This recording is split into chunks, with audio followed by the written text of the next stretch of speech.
Vamos a hablar hoy sobre las funciones de la vegetación en los espacios verdes y los estratos vegetales que la componen.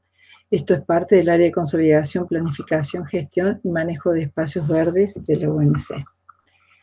Bien, como ya se ha visto, las funciones de la vegetación en los espacios verdes son diversas.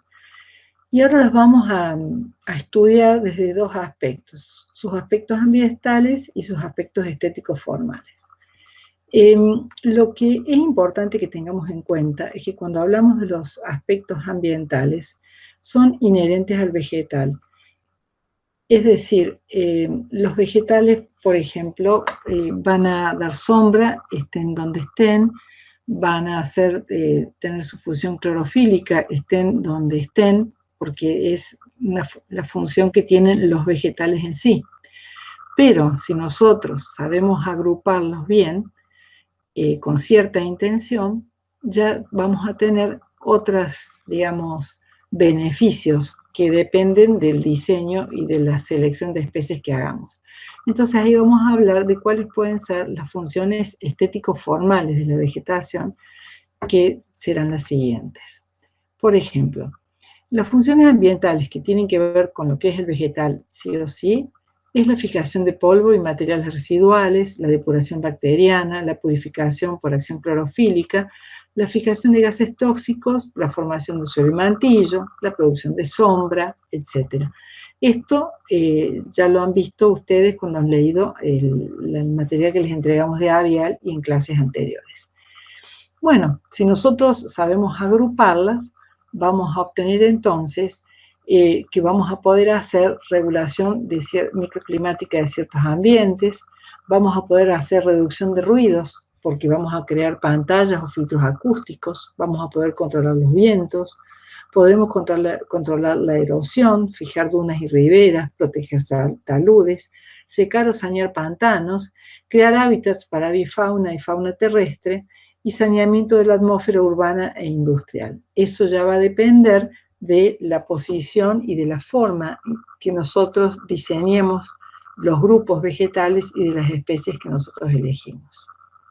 Entonces, en cuanto a las funciones estético-formales, el vegetal en sí ya tiene sus cualidades, como ya lo has visto en clases anteriores, la forma, el color de la hoja, de los frutos, las cortezas, las texturas de flor, hoja y cortezas, la densidad de las hojas, que tiene que ver con si son transparentes, medianos o compactos, y qué tipo de sombra arrojan, cuánto tapan o ocultan, las fragancias que pueden existir en distintas partes del vegetal y la connotación que la planta nos presenta. La connotación tiene que ver con qué tipo de paisaje nos recuerda o a qué tipo de paisaje pertenece esa vegetación. Entonces podemos hablar de connotación tropical, árida, montañosa, acuática, neutra, y también hay connotaciones culturales, donde podemos decir, por ejemplo, que una planta tiene connotación, por decirles, que provoca tristeza, o como la gente a veces dice, plantas de cementerio, o cuestiones así. Bueno, y después vamos a tener las funciones estético-formales que dependen de los agrupamientos, ¿no? Entonces vamos a hablar de protección, con las plantas, de la forma en que nosotros trabajemos con la vegetación, vamos a generar protección, privacidad, vamos a poder dirigir visuales, vamos a poder definir espacios. En la dirección de visuales podemos enmarcar elementos escultóricos como fondo o cubierta, podemos enmarcar elementos arquitectónicos, señalar caminos, podemos encuadrar un jardín, formar fondos, formar perímetros de cerramiento, formar grupos o macizos, o armar alineaciones. Estos aspectos o estas formas de utilizar el vegetal también las has visto en la clase anterior, contada por la arquitecta Virginia Piñero. Ahora vamos a hacer un poco más de énfasis en estas características. Bueno, también podemos trabajar focalizando, es decir, llamando la atención sobre determinado punto, controlando la circulación, es decir, haciendo que las personas o los vehículos se muevan por determinado lugar o no. aromatizar ambientes, crear efecto espejo con las flores o las hojas de los árboles, conectar un espacio verde con los espacios circundantes, cualificar el espacio urbano, caracterizar el paisaje rural, conectar la arquitectura con el paisaje natural y muchas otras cualidades. Empecemos por describir las características de los vegetales.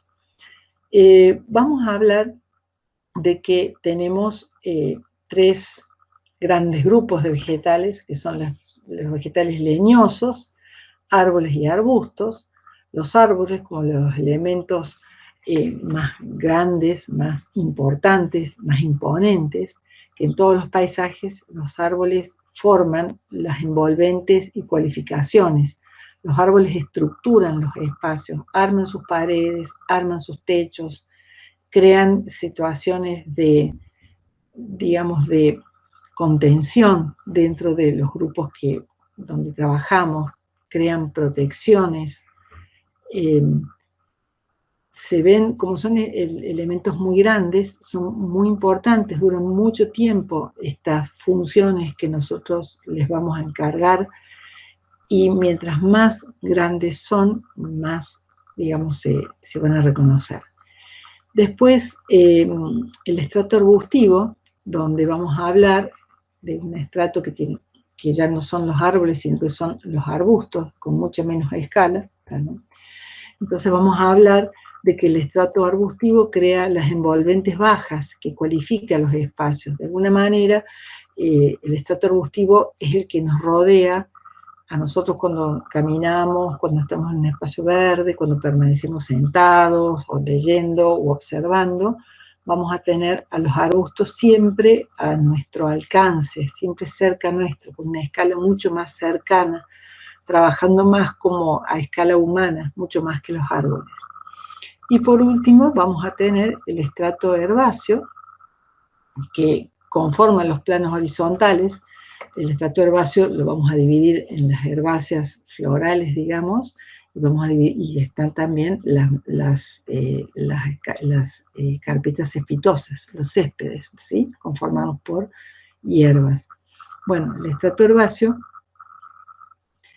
le da al espacio el color, la textura, lo vuelve a cualificar, le da vida, le crea interés, depende, ¿no es cierto?, también de qué tipo de plantas estemos ubicando, porque también puede ser todo un aporte de plantas de huerta, por ejemplo, creen también un interés alimenticio, condimenticio, nos brindan aromas, y el césped, o las carpetas cespitosas, son las que terminan de armar los espacios porque conforman los pisos, los lugares donde nosotros estamos o circulamos. Eso en cuanto a los hábitos de crecimiento y a los estratos que podemos encontrar en esos tres niveles. Después vamos a dividir cada uno de estos grupos en distintos estratos también. También es importante que conozcamos el medio de origen, si las plantas son autóctonas o si son exóticas, y si son exóticas invasoras, ese tema ya lo hemos visto. ¿Cuál es la connotación ambiental, perceptual o cultural que esa planta nos brinda? ¿A qué nos recuerda? ¿Qué sensaciones nos trae?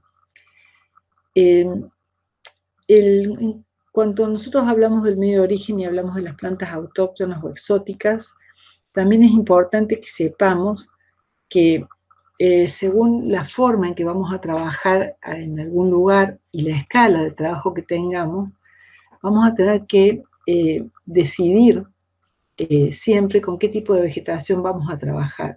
Sobre todo, yo digo por esta cuestión de escala, porque cuando se trabaja en grandes territorios, la vegetación nativa es la más importante.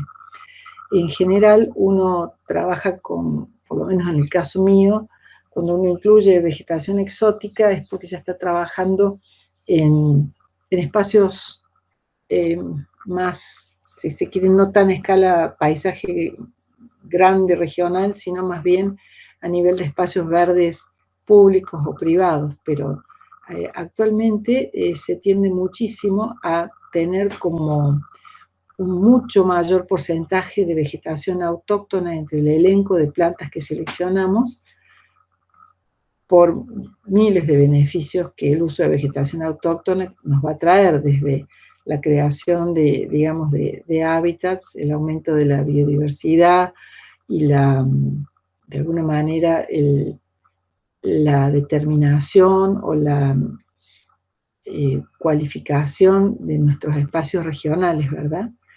En cuanto a la dinámica de crecimiento, podemos hablar de la velocidad de desarrollo que tienen los vegetales.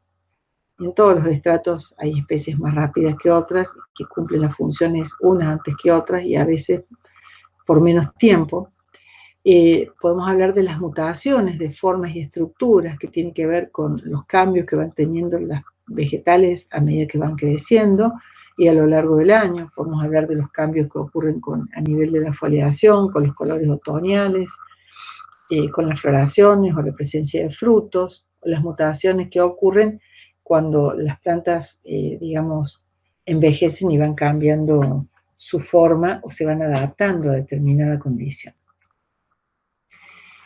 En el caso de los árboles, más adelante los vamos a ver en mayor detalle, pero vamos a dividir digamos, este estrato arbóreo en tres: los árboles de primera, de segunda y de tercera magnitud.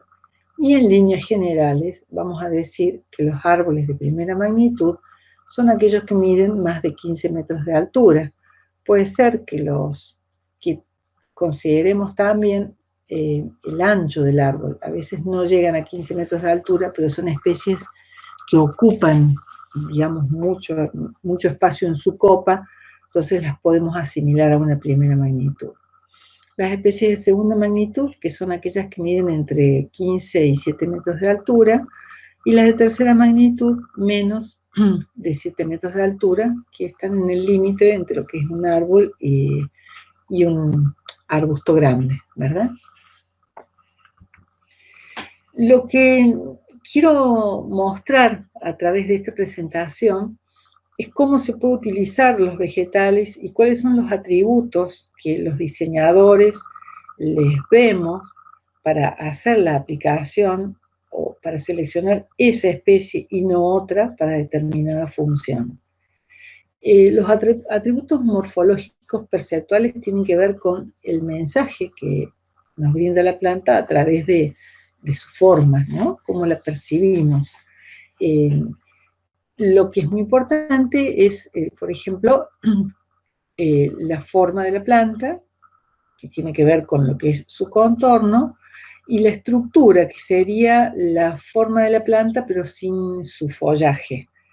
En este caso, por ejemplo, podemos hablar de que este palo borracho tiene una silueta ovoidal extendida, pero si estuviera sin follaje, la estructura, fíjense, el ángulo de las ramas del árbol tiene una estructura que es ascendente y también se va abriendo, es abierta.